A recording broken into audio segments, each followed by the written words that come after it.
It was a quiet afternoon in Silver Creek, a small town where nothing unusual ever happened. At least, that's what people like to think. Among the townsfolk was Mrs. Olga Ivanov, a sweet elderly woman who lived in a cozy little house at the edge of town. She was known for her love of knitting, feeding stray cats, and tending to her garden. To everyone else, Olga was just another harmless grandmother. No one ever questioned her calm demeanor or the sharp glint in her eyes. But beneath the soft cardigans and floral aprons, Olga carried a secret she'd kept buried for decades. One evening, as the sun dipped low and painted the sky in shades of gold, the rumble of motorcycle engines echoed through the neighborhood. A group of rowdy bikers roared down the street, their laughter loud and mocking. They spotted Olga struggling with her groceries near her front gate. "Need a hand, Granny?" one of them sneered, his tone dripping with sarcasm. The others erupted in laughter, circling her like vultures. Olga's hands trembled not with fear, but with restraint. "Thank you, boys, but I can manage," she said softly, her accent faint but noticeable. One of the bikers grabbed her grocery bag, tossing it onto the street. "Oops," he said, smirking. The group expected her to plead or cry. Instead, Olga simply stared at them, her expression unreadable. "Please don't do that again," she said, her voice steady. The bikers laughed harder. "Or what?" the leader challenged, stepping closer. Over the next few days, the bikers made it their mission to torment Olga. They revved their engines outside her house, trampled her garden, and knocked over her trash cans. Each time, Olga would calmly clean up, her face betraying nothing. But what the bikers didn't know was that Olga was watching them closely, memorizing their routines, their weaknesses, and their overconfidence.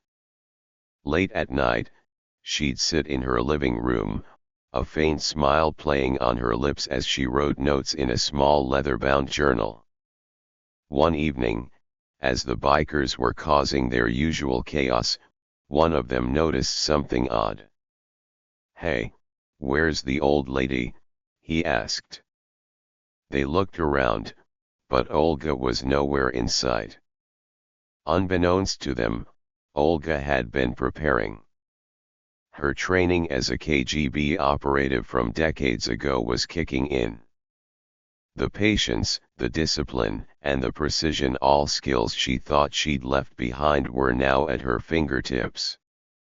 The bikers' antics came to a halt one night when they found their motorcycles dismantled in the middle of the street. Furious, they stormed toward Olga's house, kicking down her front door. But instead of a frightened old lady, they were greeted by a scene that sent chills down their spines. The living room was dimly lit, with maps and photos pinned to the walls. Notes about their gang were scattered on the coffee table. And there stood Olga, dressed in black, her stance steady and commanding. In her hand, she held a baton-like tool that looked far from harmless. "Do you know what happens to people who underestimate me?" she said, her voice carrying a quiet authority. Before they could react, she moved with lightning speed, disarming and incapacitating them one by one. The bikers had no idea what hit them. Each strike was precise, each movement calculated. In minutes, the gang that had terrorized her was on the floor, groaning in pain. When the police arrived, called by one of Olga's neighbors who had heard the commotion, they found the bikers tied up neatly with zip ties, their leader glaring at the floor in defeat. Olga stood nearby, sipping tea as if nothing had happened. They were trespassing, she explained calmly, handing the officers a detailed report she had prepared about the gang's illegal activities. It included everything from theft to vandalism, complete with evidence she had gathered. The bikers were arrested, and Olga became the talk of the town. People who had once dismissed her as a harmless old woman now looked at her with a mixture of awe and respect. As Olga returned to her garden the next morning, a neighbor approached her. "Mrs. Ivanov, how did you? I mean, who are you?" Olga smiled faintly, snipping a rose from its stem. "Just an old lady who doesn't like bullies," she said. "Sometimes, the quietest people hold the most powerful stories." And in Silver Creek, no one would ever underestimate Olga Ivanov again.